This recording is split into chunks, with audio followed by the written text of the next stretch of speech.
Oncology updates, covering the latest breakthroughs. Brought to you by Lucid Quest. Singapore has approved Toripalimab, marketed as Loqtorzi, in combination with cisplatin and gemcitabine as first-line therapy for nasopharyngeal carcinoma.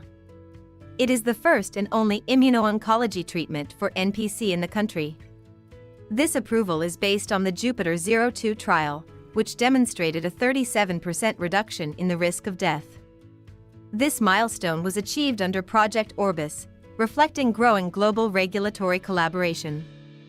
The Committee for Medicinal Products for Human Use has issued a positive opinion for a neoadjuvant Opdivo plus chemotherapy regimen, followed by surgery and adjuvant Opdivo, in resectable non-small cell lung cancer.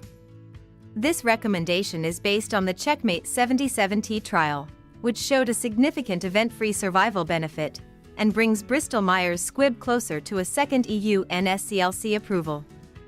Seastone Pharmaceuticals has submitted its second EMA application for Sugemalimab, this time targeting unresectable stage 3 NSCLC.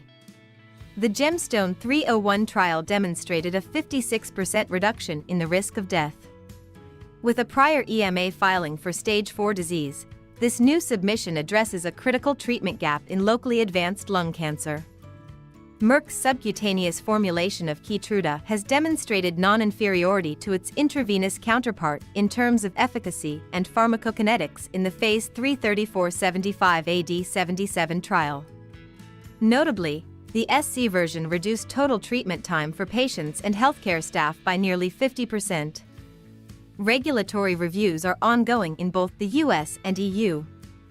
New data from the MARIPOSA trial show that the combination of Rybrevant and Lazertinib may exceed osimertinib in overall survival for EGFR mutant NSCLC. The hazard ratio is 0.75, with 56% of patients alive at 3.5 years, compared to 44% on osimertinib. Median OS has not yet been reached for the combination. Bowen Biotech's BA1302, a first-in-class antibody-drug conjugate targeting CD228, has received FDA orphan drug designation for squamous NSCLC and pancreatic cancer. The ADC is designed for high tumor specificity and reduced systemic toxicity, and aims to address rare, difficult-to-treat cancers. Cabozantinib has received FDA approval for progressive pancreatic and extrapancreatic neuroendocrine tumors. The CABINET trial showed a median progression-free survival of 13.8 months versus 3.3 months with placebo. This multi-regional Project Orbis approval includes patients aged 12 and older. Henlius has dosed the first patient in Japan in its global phase 3 trial testing HLX22 plus trastuzumab and chemotherapy in HER2-positive gastric and gastroesophageal junction cancer. The study also runs in China and the US, and targets a cancer type with notably poor survival outcomes. Immunon has completed its phase 3 protocol design for the OVATION 3 trial of IMNN-001, an intraperitoneal IL-12 DNA immunotherapy. Aligned with the FDA, the trial follows phase 2 results showing a 13-month overall survival advantage. Recruitment is now underway.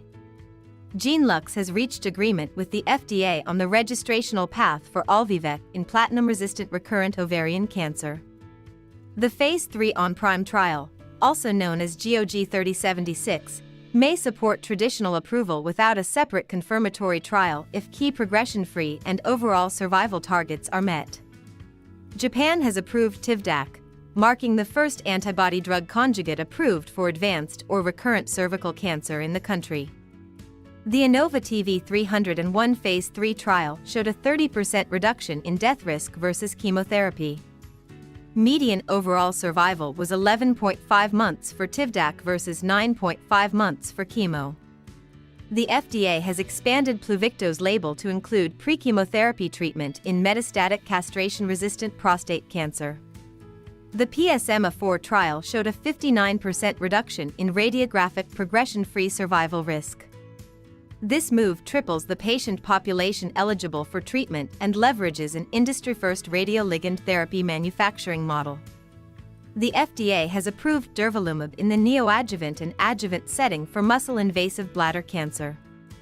Based on the Niagara trial, the therapy showed hazard ratios of 0.68 for event-free survival and 0.75 for overall survival, establishing a new treatment standard for MIBC. The CHMP has issued a positive opinion on a subcutaneous formulation of Opdivo for various tumor types. The CheckMate 67T study demonstrated non-inferiority in pharmacokinetics and objective response rate, along with a faster, more flexible administration option. A final decision is expected by June 2025.